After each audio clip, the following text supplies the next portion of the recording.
হে WhatsApp guys, কেমন আছো সবাই? আশা করি সবাই খুব ভালো আছো। ভিডিওর আজকের পর্বে আমরা সম্প্রতি মুক্তিপ্রাপ্ত একটি মাস্টারপিস ফিল্ম সম্পর্কে জানতে চলেছি। মুভিটি সম্পূর্ণ সময় তোমাকে এনগেজ করে রাখবে, কখনো চিন্তার খোরাক দেবে, কখনো কাঁদাবে, আবার কখনো আবেগে আপ্লুত করবে। কল্পনা করতে পারবে না কি ঘটতে চলেছে। তো চলো শুরু করে দেই আজকের এক্সপ্লানেশন।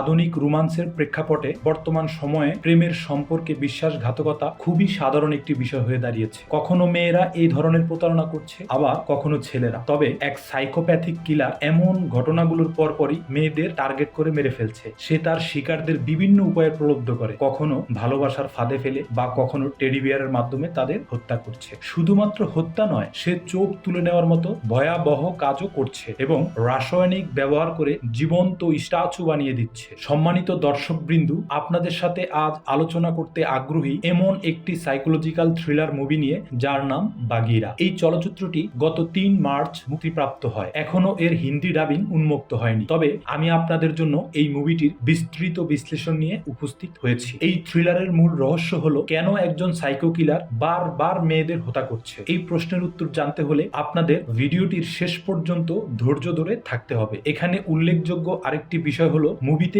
একই অভিনেতাকে একাধিক চরিত্রে দেখা যাবে, কিন্তু দুশ্চিন্তার কোনো কারণ নেই। শেষে গিয়ে পুরো বিষয়টি পরিষ্কার হয়ে যাবে। আশা করি তোমরা আমাদের সঙ্গে থাকবে এবং এই রহস্য উদ্ঘাটনে অংশগ্রহণ করবে। ধন্যবাদ আনতে আমি ইশতিয়াক। আখ্যানটি শুরু হয় এক যুবতী তার প্রেমিকের সাথে কথা বলার মাধ্যমে, যিনি তাকে একটি টেডি বিয়ার উপহার দিয়েছেন। কৃতজ্ঞতা প্রকাশ করে কল শেষ করার পর টেডি বিয়ার কথা বলতে শুরু করলে সে চমকে ওঠে। এতে তার বিরুদ্ধে আগের ৪ সঙ্গীর সঙ্গে বিশ্বাসঘাতকতার অভিযোগ আনা হয়, যা তাকে হতবাক করে দেয়। তিনি এই প্রকাশটি প্রক্রিয়া করার আগে টেডি বিয়ারটি তার চোখে কিছু স্প্রে করে দেয়। এর পরের দৃশ্যে বর্তমান পরিস্থিতি তুলে ধরা হয়েছে। এখানে আমরা রামিয়ার সাথে পরিচিত হই, যিনি তার কলেজে সাইকোলজির ক্লাস করছিলেন। এই পর্বে তার শিক্ষক শিক্ষার্থীদের বোঝানোর চেষ্টা করছেন যে অপরাধীদের মনস্তত্ত্ব কেমন হয় এবং তারা কিভাবে একটি খুন ঘটায়। তিনি আরো জানান, যদি তোমরা এমন ধরনের অপরাধীদের হাত থেকে বাঁচতে চাও, তবে তাদের মনের গতিকে এক জায়গায় সীমাবদ্ধ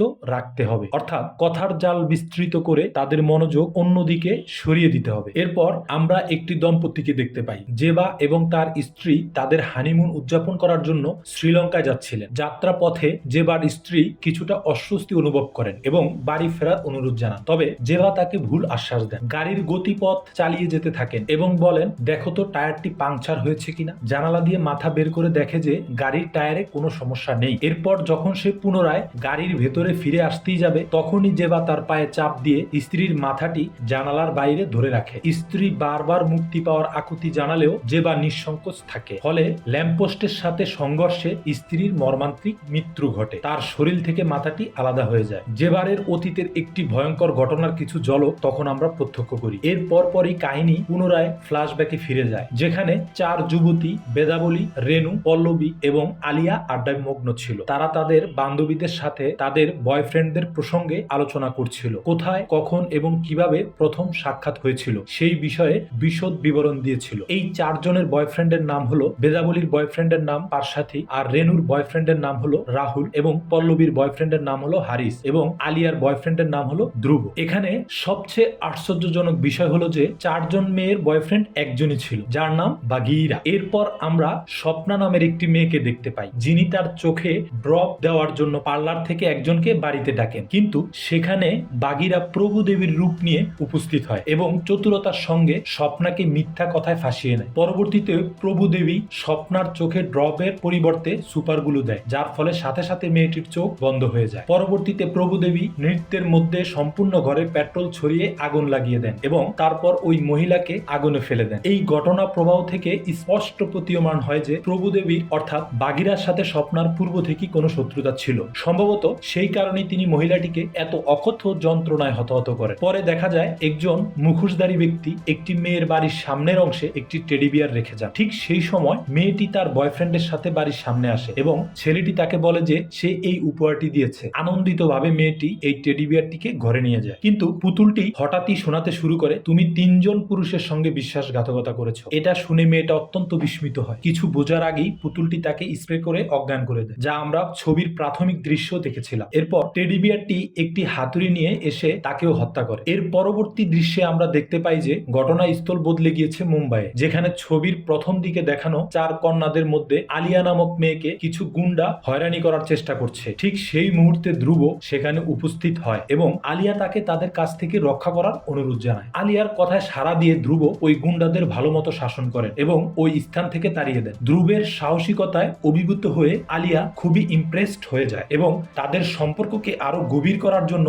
বাড়িতে নিয়ে গিয়ে বিয়ের বিষয়ে আলোচনা শুরু করে। পরবর্তীতে আমরা লক্ষ্য করি যে অফিসার সাই কুমার দুটি হত্যাকাণ্ডের তদন্ত করছেন। এসব ঘটনার মধ্যে দেখা যায় সেই ঘাতক মেয়েটিকে মেরে তার দুটি চোখ উপড়ে ফেলেছে এবং তারপর বডিটা আগুনে জ্বালিয়ে দিয়েছে। অগ্নিদগ্ধ দেহটি এখন এক প্রকার মূর্তির মতো হয়ে আছে। এই ধরনের নির্মমতা দেখে সাই কুমার অত্যন্ত বিস্মিত হন। তিনি বুঝতে পারেন না কেন এই কিলার এত বিদঘুটে ও নিষ্ঠুর উপায়ে খুন করেছিল। তবে একটি বিষয় পরিষ্কার হয়, ক্রিমিনালের নাম বাগিরা হলেও সে কে বা কেন এই খুনগুলো করছে তা এখনো জানা যায়নি। তাই সম্পূর্ণ পুলিশ টিম বাগিরাকে ধরার জন্য কাজ শুরু করে দেয়। পরের দিন আমরা বেদাবালিকে একটি প্রতিযোগিতায় গান গাইতে দেখি, যার প্রতিপক্ষ পারসাতি নামে একজন ছিলেন। এটি বাগিরার আরেকটি রূপ। মূলত তিনি বিভিন্ন রূপ ধরে অন্যান্য মেয়েদের সাথে প্রেম করেন। প্রতিযোগিতায় এই পর্যায়ে পারসাতি বেদাবালির সাথে তীব্র গানের প্রতিদ্বন্দ্বিতা চালাচ্ছিলেন। বাগিরার মূল উদ্দেশ্য ছিল বেদাবালিকে প্রভাবিত করা। পরের দৃশ্যে একজন যুবককে আত্মহত্যা করার চেষ্টায়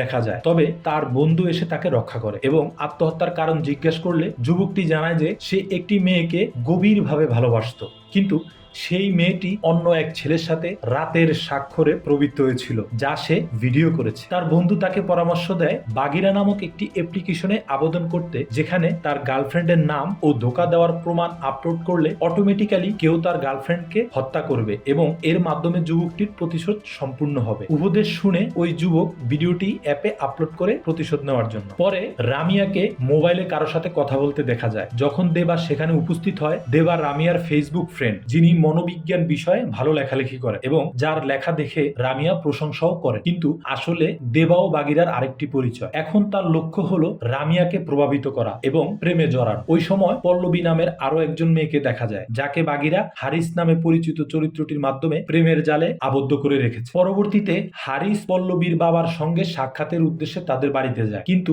বাড়িতে পৌঁছে সে দেখতে পায় একটি ক্রিকেট ম্যাচ চলছে। এই ক্রিকেট খেলার আওয়াজ শুনে হারিস অস্থির এবং উশৃঙ্খল আচরণ শুরু করে। পরিস্থিতি সহ্য করতে না পেরে তিনি টেলিভিশনের তারগুলো টেনে ছিঁড়ে ফেলেন। এই দৃশ্য দেখে পল্লবী ও তার বাবা উদ্বিগ্ন হয়ে পড়েন এবং এমন আচরণের কারণ বুঝতে চেষ্টা করেন। এরপরে দৃশ্য পরিবর্তিত হয় একটি হাসপাতালের দিকে, যেখানে দেখা যায় একটি মেয়ে তার অন্ধ বাবাকে ব্রেইলে লেখা ডায়েরি দিচ্ছিলেন, যাতে তিনি স্পর্শের মাধ্যমে লেখাগুলো পড়তে পারেন। রাতে আমরা দেখতে পাই রামিয়া ও তার বান্ধবীকে তারা চুপি চুপি একটি লাইব্রেরিতে এসে কিছু অনুসন্ধান করছিল। হঠাৎ সেখানকার নিরাপত্তা কর্মী এসে তাদের ধরে ফেলে এবং লাইব্রেরি থেকে বের করে দেয়। পরবর্তী দিন আমরা আবার বাগিরাকে দেখতে পাই। এবার তিনি একজন আইনজীবীর ভূমিকায়। বাগিরা নিজের গাড়িতে বসে থাকা অবস্থায় একটি মেয়ে ছুটে এসে তার কাছে সাহায্য প্রার্থনা করে। মেয়েটি জানায় যে কিছু গুন্ডা তাকে হয়রানি করার চেষ্টা করছে এবং বিনীতভাবে অনুরোধ করে দয়া করে আমাকে সাহায্য করুন। বাগিরা তখন মেয়েটিকে জানান যে তিনি সাধারণত মহিলাদের সহায়তা করেন না, কারণ তার অভিজ্ঞতায়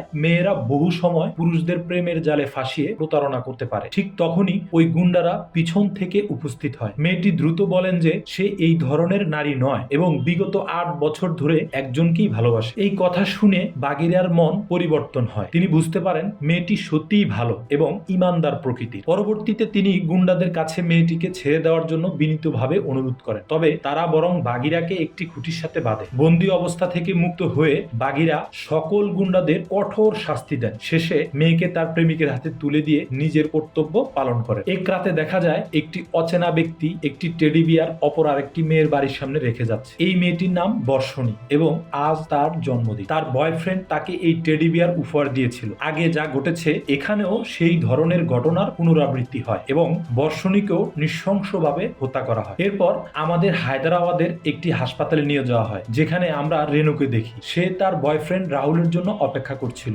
এখানে ঘটনাপটে নতুন যাত্রা যুক্ত হচ্ছে বেশি চরিত্র দিয়ে। চিন্তার কিছু নেই, সব পরিষ্কার বোঝানো হবে। রেনু অনুরোধ করে রাহুলকে যেন সে মায়ের সাথে দেখা করতে আসে। এতে রাহুল সম্মত হয়। অন্যদিকে পার্বতীকে দেখা যায় বেদাবলীর বাবার সাথে কথা বলতে, যিনি জানান যে বেদাবলী গর্ভবতী এবং সামাজিক মর্যাদা বজায় রাখতে তিনি পার্বতীকে বিয়ে করার অনুরোধ করেন। প্রথমে রাজি না হলেও যখন আত্মহত্যার চেষ্টা করেন তখন পার্বতী বিবেচনা করে এতে রাজি হয়ে যায়। প্রাথমিকভাবে পার্বতী অসম্মতি জানালে হতাশ বাবা আত্মহত্যার চেষ্টা করেন এবং এই কারণে অবশেষে পার্বতী রাজি হয়ে যায়। তবে উদ্দেশ্য প্রণোদিত ভাবেই সিদ্ধান্ত নেয় যে পরিবারটির মান সম্মান সুরক্ষিত করবে। সে বেদাবলীর উপর প্রতিশোধ নিতে চায়, কারণ বেদাবলী তাকে ধোঁকা দিয়ে অন্য কারোর সন্তানের মা হতে চলেছে। ইতিমধ্যে সেই টেডি বিয়ারটি আরো 2টি মেয়েকে হত্যা করেছে। এই মেয়েগুলো তাদের প্রেমিকের সাথে বিশ্বাসঘাতকতা করেছিল। পুলিশ ঘটনাস্থলে পৌঁছে ব্যাপক তদন্ত শুরু করে এবং শেষ পর্যন্ত আবিষ্কার করেন যে খুনগুলো কোনো মানুষের কাজ নয়, বরং একটি টেডি বিয়ারের। টেডি বিয়ারটি প্রথমে মেয়েদের মেরে ফেলতো ও পরে তাদের চোখ তুলে নিয়ে কেমিক্যাল প্রয়োগ করে দেহগুলোকে স্ট্যাচুতে পরিণত করত। এই তথ্য জানার পর পুরো পুলিশ ফোর্স এই টেডি বিয়ারটিকে ধরবার জন্য তৎপর হয়ে ওঠে এবং তারা জানতে পারে যে এসব হত্যাকাণ্ড বাগিরা অ্যাপ্লিকেশনের মাধ্যমে সংগঠিত হচ্ছে। মিডিয়ার মাধ্যমে বাগিরা অ্যাপ্লিকেশনটির খবর সাধারণ মানুষের কাছে ছড়িয়ে পড়ে, ফলে তারা প্রকৃত হত্যাকারীকে খুঁজে বের করার জন্য পুলিশের উপর প্রচন্ড ক্ষুব্ধ হয়ে ওঠে। তদন্তের ধারাবাহিকতায় পুলিশ টেডি বিয়ারের অবস্থান শনাক্ত করে এবং সেখানে পৌঁছানোর প্রস্তুতি নেয়। অবশেষে টেডি বিয়ারটি পল্লবীর কাছে ছিল তা নিশ্চিত হয়। পল্লবী কিছু না জেনে খেলতে শুরু করেছিল টেডি বিয়ারটির সঙ্গে। ঠিক সেই সময়ে পুলিশ তাকে সতর্ক করে জানায় যে এই টেডি বিয়ার তার প্রাণ নাশ করতে এসেছে এবং দ্রুত পালাতে নির্দেশ দেয়। পুলিশের সতর্কবার্তা শুনে পল্লবী এ থেকে মুক্ত হওয়ার চেষ্টা করতে থাকে আর একই সাথে টেডি বিয়ার হামার দিয়ে আক্রমণ চালাতে থাকে। কিন্তু যখনই এটি শেষ আঘাত হানতে উদ্যত হয় তখনই পুলিশ এসে গুলি চালায় এবং বাধ্য হয়ে সেটিকে পালিয়ে যেতে হয়। অবশেষে পুলিশের হাতে ধরা পড়লে দেখা যায় যে ওই মুখোশধারী একটি বামন লোক ছিল, যিনি তাদের হুমকি দিয়ে বলে, তোমরা ভুল করলে খুব তাড়াতাড়ি বাগিরা এখানে আসবে। এদিকে পার্বতীকে দেখা যায় তার আঙ্কেলকে নিয়ে হাসপাতালে উপস্থিত হচ্ছে, যেখানে তার আঙ্কেল তাকে নিজের কন্যাকে বিবাহ করার অনুরোধ জানান। উত্তরে পার্বতী বলে যতক্ষণ না তিনি বেদাবলীর মত গ্রহণ করছেন ততক্ষণ এই বিষয়ে কোনো সিদ্ধান্ত নিতে পারবেন না। পরদিন আমরা আলিয়ার প্রেমিক ধ্রুবকে দেখতে পাই, যিনি আলিয়ার সাথে সাক্ষাৎ করার উদ্দেশ্যে এসেছে। এই ঘটনা থেকে জানা যায় সম্প্রতি দুজনের সম্পর্কের ইতি টানছেন তারা। ধ্রুব তার জিনিসপত্র সংগ্রহ করতে যায়, কিন্তু আলিয়া তাকে তা করতে বাধা দেওয়ার জন্য অসংখ্য চেষ্টা করে। তার আচরণ দেখে ধ্রুবের সন্দেহ হয় যে ওয়ারড্রোবের ভিতরে কেউ লুকিয়ে আছে। এটি খোলার পর ধ্রুব আবিষ্কার করে যে আলিয়ার বন্ধু আশিক ভিতরে লুকিয়ে রয়েছে। আশিক এবং আলিয়া উভয়ই দাবি করে তাদের ক্রিয়াকলাপকে ন্যায়সঙ্গত করার চেষ্টা করে যে তারা কেবল বন্ধু এবং এর বাইরে কিছুই নয়। পরের দৃশ্যে রেনু ও রাহুলের সঙ্গে আমাদের পরিচয় হয়। রেনুর সাথে দেখা করার সময় রাহুল তার মা সেজে থাকা এক মহিলাকে নিয়ে আসে, তবে ওই নারী রেনুকে মারধরের চেষ্টা করলে রাহুল দ্রুত হস্তক্ষেপ করে এবং রেনুকে বিয়ের প্রস্তাব দেয়। এই ঘটনাগুলির পরে 4টি প্রধান চরিত্রকে একসাথে একটি ফ্রেমে দেখানো হয়েছে। বাগিরা স্বাধীনভাবে 4 জন মহিলার প্রত্যেককে আলাদাভাবে ধারাবাহিকভাবে বিয়ে করে, তারপরে পৃথক হানিমুনের পরিকল্পনা নিয়ে তাদের সাথে শ্রীলঙ্কার উদ্দেশ্যে যাত্রা শুরু করে। পরবর্তী দৃশ্যে রানী এবং দেবাকে দেখা যায়। এখান থেকে আমরা জানতে পারি যে বাগিরা দেবার বিদ্বেষপূর্ণ মনোভাব নিয়ে জামিয়াকে ফাঁসানোর পরিকল্পনা করেছিল। এজন্যই তিনি তাকে বিবাহ করে হানিমুনের জন্য শ্রীলঙ্কা যান। সেখানে বাগিরার একটি ব্যক্তিগত বাড়ি ছিল, যেখানে শুধুমাত্র তার চোখ ও আঙ্গুলের ছাপ দিয়ে দরজা খোলা সম্ভব। এটি উচ্চ স্তরের নিরাপত্তাজনিত ব্যবস্থায় সুরক্ষিত। বাড়ির ভেতরে হঠাৎ রামিয়া এক নারীকে দেখতে পান, যা তাকে চমকে দেয়। এই নারী হলেন সেই ব্যক্তি যিনি আগে রাহুলের মা হিসাবে রেনুর সাথে সাক্ষাৎ করেছিলেন। মূলত তিনি বাগিরার বোন, যিনি বাগিরার অনৈতিক কর্মকাণ্ডে জড়িত ছিলেন। রামিয়াকে বাড়িতে আনার পর থেকে ধ্রুব এর আচরণ অনেকটাই পরিবর্তন হয়ে গেছে। অন্যদিকে পুলিশ সংবাদ মাধ্যমে জানায় যে টেডি বিয়ারের ঘটনায় মেয়েগুলো খুব নিষ্ঠুরভাবে নিহত হয়েছে এবং হাসপাতালের একজন রোগীও এই খবরটি শুনেছিলেন। তখন সে তার মেয়েকে বলে যে টেডি বিয়ারের ঘটনা ডায়েরিতে লেখা ঘটনার সঙ্গে পুরোপুরি মিলেছে এবং এটি নিশ্চিত করে কিলারের সঙ্গে ডায়েরিটার সম্পর্ক আছে বলে মনে হয়। তাই তাদের পুলিশের কাছে সমস্ত সত্য উদ্ঘাটনের প্রয়োজন। অন্যদিকে শ্রুতি একটি কেস স্টাডিকে নিয়ে কাজ করার সময় বিশুদ্ধভাবে কিছু প্রমাণাদি সংগ্রহ করেন, যার মধ্যে একটি হলো বাগিরার ফাইল, এবং এখান থেকে সে জানতে পারে যে এই সমস্ত হত্যাকাণ্ডের পেছনে রামিয়ার প্রেমিক দেবার হাত রয়েছে। তাই সে দ্রুত রামিয়াকে ফোন করে এসব তথ্য জানাতে চায়, কিন্তু দুর্ভাগ্যক্রমে শ্রুতি তখন দেবার সাথে কথা বলছিল, কারণ দেবা রামিয়ার মোবাইল নিয়ে তারই কণ্ঠস্বর ব্যবহার করেছিল। অন্যদিকে পুলিশ সেই বামন ব্যক্তিকে ব্যাপকভাবে নির্যাতন করে জিজ্ঞাসাবাদ শুরু করেন। অতঃপর বামন ব্যক্তি স্বীকারোক্তি দেয় যে সে একা নয়, আরো অনেক টেডি বিয়ারের মতো লোকদেরও মাসোয়ারায় রাখা হয়েছে, যারা বিভিন্ন স্থানে গিয়ে হত্যাকাণ্ড ঘটাচ্ছে। এরপরেই ওই অন্ধ ব্যক্তি একটি ডায়েরি নিয়ে পুলিশ স্টেশনে পৌঁছায়, যার ভেতরে বাগিরার প্রতি লিপিবদ্ধ ছিল। এই মুহূর্ত থেকেই মুভিটির প্রকৃত রহস্য উদ্ঘাটিত হতে থাকে। আমরা দেখতে পাই বাগিরার আসল নাম প্রভু ছিল এবং সে তার বন্ধু মৌলির সাথে একই বাড়িতে থাকত। প্রভু এবং মৌলি খুবই ঘনিষ্ঠ বন্ধু ছিল। প্রভুর মা মৌলিদের বাড়িতে কাজ করতেন। তার মৃত্যুর পর মৌলির বাবা মা প্রভুকে নিজেদের সন্তান হিসেবে লালন পালন করেন এবং দুজনকেই সমানভাবে ভালোবাসে। মৌলির বাবা গণেশের একটি টেডি বিয়ার তৈরির কারখানা ছিল, যেখানে প্রভু, মৌলি এবং ফারুক একসাথে খেলতো। ফারুক হলেন সেই বামন ব্যক্তিটি। এরা তিনজন ছোটবেলা থেকেই জঙ্গল বুক কার্টুন দেখতো, যেখানে মুগলি ও বাগিরা ছিল খুব ভালো বন্ধু। এই কারণে গণেশ তাদের নাম রেখে দেন মুগলি ও বাগিরা নাম। এছাড়া প্রভুর ছোটবেলায় তার একটি বান্ধবী ছিল, যাকে সে র্যাবিট বলে ডাকতো। তারা একে অপরকে অনেক পছন্দ করত। একদিন লুকোচুরি খেলার সময় বাগিরা নির্জন স্থানে লুকাতে চান, আর সেখানে গিয়ে দেখতে পান যে স্বপ্না একজন লোকের সাথে অন্তরঙ্গ মুহূর্ত কাটাচ্ছেন। বাগিরা একটি অবাঞ্ছিত পরিস্থিতি প্রত্যক্ষ করে ফেলে। স্বপ্না ক্রোধে অন্ধ হয়ে বাগিরার চোখে রাসায়নিক স্প্রে করে দেয়। এই ঘটনাটি অত্যন্ত তাৎপর্যপূর্ণ, কারণ একই স্বপ্নাকে বাগিরা এক সময় চোখের ভেতর সুপারগুলো ব্যবহার করে হত্যা করেছিল। সেই রাসায়নিকের কারণে বাগিরার দৃষ্টিশক্তি হারিয়ে যায় এবং সে সমাজ থেকে বিচ্ছিন্ন হয়ে পড়ে। এমনকি তার সঙ্গী র্যাবিটও তাকে ছেড়ে চলে যায়। সময়ের সাথে সাথে মুগলি ও বাগিরা পরিণত হতে থাকে। মলি তার পিতার ব্যবসার দায়িত্ব নিতে শুরু করে এবং একজন সফল ব্যবসায়ী হিসেবে প্রতিষ্ঠা লাভ করে। তবে মুগলি রেশমা নামক এক তরুণীর প্রতি গভীর ভালোবাসা আবদ্ধ হয় এবং বিবাহের সিদ্ধান্ত নেয়। এরপর কাউকে না জানিয়ে শুধুমাত্র প্রভুকে সঙ্গে নিয়ে সে রেশমাকে বিবাহ সম্পূর্ণ করে। একদিন মুগলি হঠাৎ জানতে পারে যে তার মা টার্মিনাল ক্যান্সারে আক্রান্ত হয়েছেন এবং তার জীবনের শেষের দিকে রয়েছেন। এই খবরটি মুগলিকে অপরিসীম কষ্ট দিয়েছিল। এই সময়ে তিনি রেশমাকেও সঙ্গে নিয়ে এসেছেন। তার মায়ের মৃত্যুর আগে মুগলি তার চোখ প্রভুকে দান করতে বলে, যাতে সে সারা জীবন দেখতে পারে। তার মা রাজি হয়েছিলেন, কারণ প্রভু তার সন্তানের চেয়েও কম ছিলেন না। ফলস্বরূপ মুগলির মা মৃত্যুর আগে প্রভুকে তার চোখ দান করেছিলেন। এরপরে যখন মুগলির মায়ের শেষকৃত্যের প্রস্তুতি চলছিল, রেশমা তাকে ফোন করে তার বাবার অস্ত্রোপচারের জন্য আর্থিক সহায়তার অনুরোধ করছিলেন। মুগলি তৎক্ষণাৎ প্রয়োজনীয় অর্থ সরবরাহ করে। পরবর্তীকালে মুগলির এক বন্ধু তাকে ফোন করে হতাশাজনক ভাষায় জানান যে তার স্ত্রী উক্ত বন্ধুর মালিকানাধীন একটি হোটেলে অন্য একজনের সাথে অনুপযুক্ত কার্যকলাপে লিপ্ত ছিল। প্রাথমিকভাবে এই দাবিটি বিশ্বাস করতে অনিচ্ছুক। মুগলি তার বন্ধুর কাছ থেকে একটি ভিডিও কলের মাধ্যমে আরো প্রমাণ পেয়েছিল, যা তার স্ত্রীকে অন্য ব্যক্তির সাথে দেখিয়ে অভিযোগের সত্যতা নিশ্চিত করেছিল। এই উদ্ঘাটন তাকে সম্পূর্ণরূপে বিধ্বস্ত করে তুলেছিল। মুগলি সবকিছু দেখার পর মানসিক স্থিতি হারিয়ে ফেলে এবং নিজের স্ট্যাচু কারখানায় আত্মহত্যা করে। অন্যদিকে প্রভুর চোখের দৃষ্টি ফিরে আসে এবং তার সামনেই মুগলির জ্বলন্ত দেহ পড়ে থাকে, যা দেখে বাগিরা সম্পূর্ণরূপে স্তম্ভিত হয়ে যায়। মুগলির মৃত্যুতে সে প্রচন্ডভাবে আহত হয় এবং যখন জানতে পারে রেশমার কারণে মুগলি আত্মহত্যা করেছে, তখন সে রেশমাকে হত্যা করার সিদ্ধান্ত নেয়। এই সময়ে টিভিতে ক্রিকেট ম্যাচ ও জন্মদিনের উদযাপন চলছিল, যা দেখে বাগিরা আরো বেশি উত্তেজিত হয়ে ওঠে। এরপর থেকেই সে জন্মদিনের উদযাপন ও ক্রিকেটকে ঘৃণা করতে শুরু করে। পরবর্তী সময়ে বাগিরা রেশমার বাড়িতে পৌঁছে তাকে শাস্তি দিতে চায়। তবে পরিস্থিতি এমন অবস্থায় পৌঁছায় যে রেশমার প্রেমিক পেছন থেকে এসে বাগিরার মাথায় আঘাত করে এবং তাকে পুলিশের হাতে তুলে দেয়। কিন্তু পুলিশ মানসিক অসামঞ্জস্য হিসাবে বিবেচনা করে কিছুদিন পরে তাকে মুক্তি দেয়। এরপরেই বাগিরা একটি এজেন্সি খোলে এবং ধোঁকা দেওয়া মেয়েদের টেডি বিয়ারের মাধ্যমে হত্যা করতে শুরু করে, যার মধ্য দিয়ে